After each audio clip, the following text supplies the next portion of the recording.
Your Excellency, Abraham Kithure Kindiki, Deputy President of the Republic of Kenya. Excellencies, Mr. Speaker of the National Assembly of the Senate, our sister, Your Ladyship, the Chief Justice of the Republic of Kenya, members of the judiciary, members of the executive, members of the legislature, fellow Kenyans, hamjambo. Hamjambo tena. Bwana Yesu asifiwe. Assalamu alaikum. Hebu mnisalimie hivyo hewani nione ndugu wa Kenya.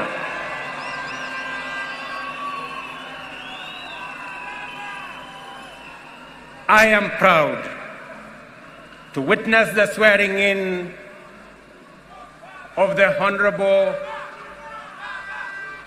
Abraham Professor Kithure Kindiki as the third Deputy President of the Republic of Kenya under the 2010 Constitution. I know him as a dedicated professional whose commitment to excellence has helped us overcome daunting challenges, and as a tireless public servant on the path of national leadership.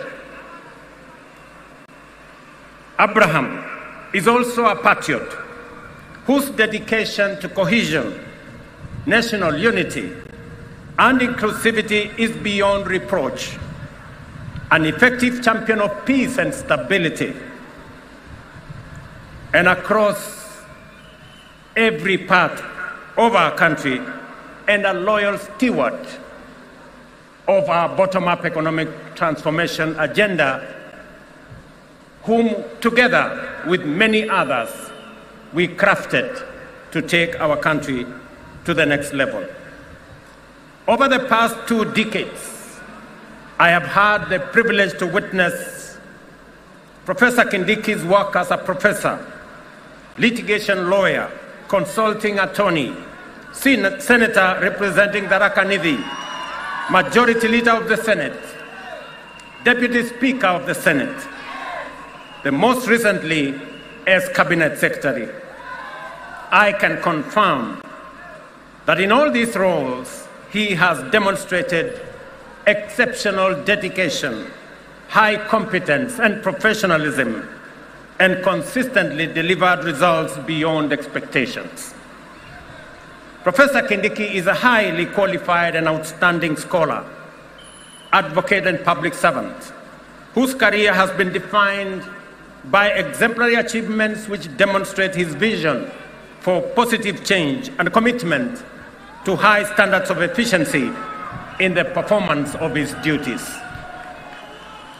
At this stage of the implementation cycle of our national transformation agenda, the people of Kenya require a patriotic public servant and a consummate champion of our constitutional dispensation, our broad-based national governance framework, and the bottom-up economic transformation agenda to support the cabinet and the presidency in delivering in full and on time. This moment calls for an individual who takes pride in a job well done and is humble enough to be a loyal servant of the people, and who is selfless enough to reach out and mobilize the entirety of government towards delivering for Kenya. Experienced enough to understand the importance of engaging all sectors of our economy to drive transformation, and committed enough to serve professionally with loyalty and, most importantly, with integrity.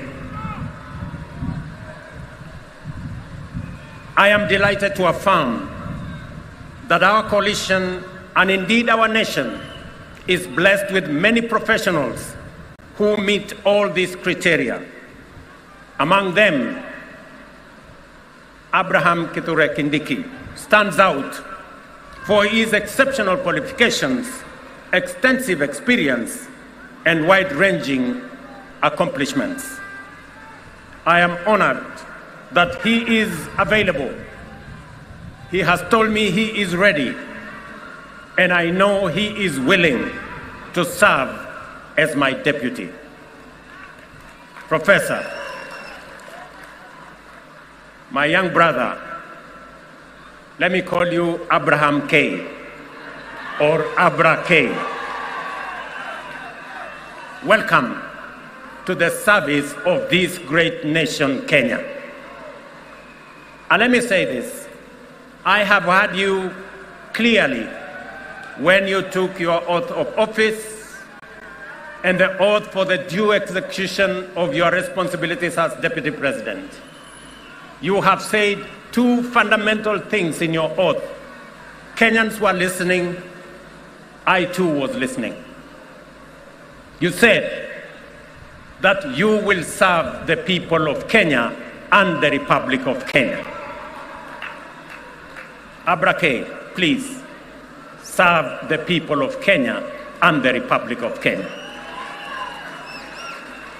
As I told our principal secretaries, as I told our cabinet secretaries, and as I tell every public servant who has a responsibility, who has a duty, who has the honor to serve our nation, let us serve the people of Kenya and the Republic of Kenya. We are not here to serve ourselves or our families or our communities or our regions or our villages. We are here to serve the Republic of Kenya and the people of Kenya. The second thing that you have said in your oath, I said in my oath, I listened to principal secretaries and cabinet secretaries and others. You have said you will serve without fear, without favor, without affection, and without ill will. My brother Abrake, I listened to you. The people of Kenya were listening to you. Serve without bias, without ill will, without favor, without affection, and without fear. So that together, the people of Kenya can know that their public servants, all of us, elected, appointed in different categories, shall know that we have one nation, one country, one people, and we are called upon by the Constitution of Kenya to serve them without bias, without fear, without favor. And let me undertake in this very historic national ceremony to the people of Kenya. And I say this as MCAs listen to me, as members of parliament listen to me, as members of the executive listen to me, those in the judiciary, and those in the executive, that the people of Kenya, it doesn't matter. Those who live near our oceans, near our lakes, in our mountains, in our valleys, in our arid and semi-arid areas, they are one people, one great nation called Kenya. And I want to commit, pledge, and undertake that we will serve the people of Kenya equally, and no part of Kenya, no community in Kenya, no section of Kenya, no region of Kenya shall be left behind. We are going to work together. I say this to our representatives. Every MCA knows that they were never voted by all the people in their ward. Every member of parliament knows the same, that they were never voted by all the people in their constituency. And so does my friends governors. They know that not everybody in their county voted for them. But they also know that they must serve all the people, whether they voted for them or did not vote for them. Professor, you and me have the honor to serve the people of Kenya. And as I have said before, we will serve the people of Kenya equally, those who voted for us and those who did not vote for us. The government of Kenya equally belongs to all the people of the Republic of Kenya. Let me also say the following, because this is a very important occasion. To underwrite that our judiciary works, that our legislature works, and we will make sure that our executive works and serves the people of Kenya. I know that we've gone through a journey, but in this journey, we have affirmed to both ourselves as the people of Kenya, to our friends, and to the international community, we have affirmed that Kenya is a constitutional democracy founded on the firm foundation of the rule of law. We believe in freedom, and we believe in making sure that no Kenyan and none of us is left behind. Today we stand here as a people, united, peaceful, because we are a democracy. We believe in our constitution. We believe in the rule of law, and we are a free people, and we make choices. Let me also say this. To all of us who are public servants, it doesn't matter at what level. To all of us,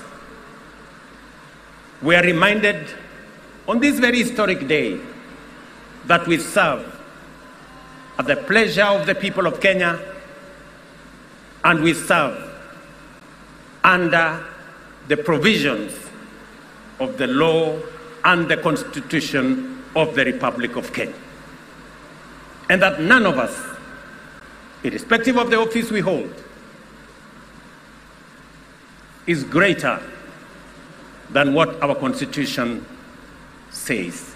We must obey, we must submit to the law and to the Constitution, because that is what makes us a nation. Let me say this as I conclude. We have made strides as a nation. Today, our savings as a percentage of our GDP is growing. We have changed and we have transformed our education system. Today, we have more teachers. We just announced another 20,000 teachers. We have a new funding model that is student-based, which we are refining to make sure that no child in Kenya is left behind. My dear Professor Kindiki, I need your voice. I need your intellect to help me and to help members of our cabinet to profile the things we are doing, to speak to the things that we are doing. I have almost become a lonely voice in the executive, especially in the presidency, speaking about our projects, speaking about our programs, elaborating on what we are doing. You are eloquent, my brother. You are intelligent, my brother. I am confident that you will do that which I have missed for the last 2 years. I know you will.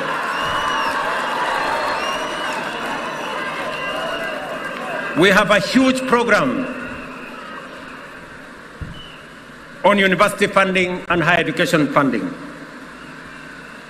We have a huge program that today our farmers across Kenya have access to fertilizer.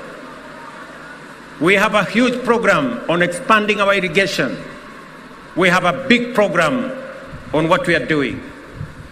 We need your voice, and we need the voice of those of us in the executive to provide leadership and to see to it that indeed we achieve what we wrote into our Constitution. Today, as we wrote in our Constitution, Kenya Power has turned around and today is a profitable company. So is KenGen, because of the stewardship that we have put in place. My brother, our manifesto is elaborate. Our manifesto is transformative. We are implementing it page by page, paragraph by paragraph, chapter by chapter, because we have to transform this great nation, and failure is not an option. We must.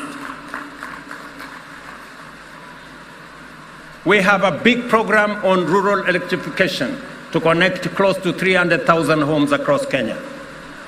I need your support to the Ministry of Energy, who are doing a wonderful job in that exercise. We have a big program on markets across Kenya. We have a big program on housing across Kenya. Today, we have 160,000 people working in a housing program. By December, actually next month, we will begin to hand over the first 1,000 houses under our program. Under the program that will make ordinary people, Mama Mboga and Boda Boda, pay 3,000 shillings every year and access housing in the Republic of Kenya. My brother, let me tell you, our universal health coverage is underway, with a bit of challenge initially, but now we are moving. And I want to tell the people of Kenya, we are going to transform this nation, and we have the team. And Professor, welcome to the team that is going to transform Kenya into a great nation that is going to make every Kenyan proud.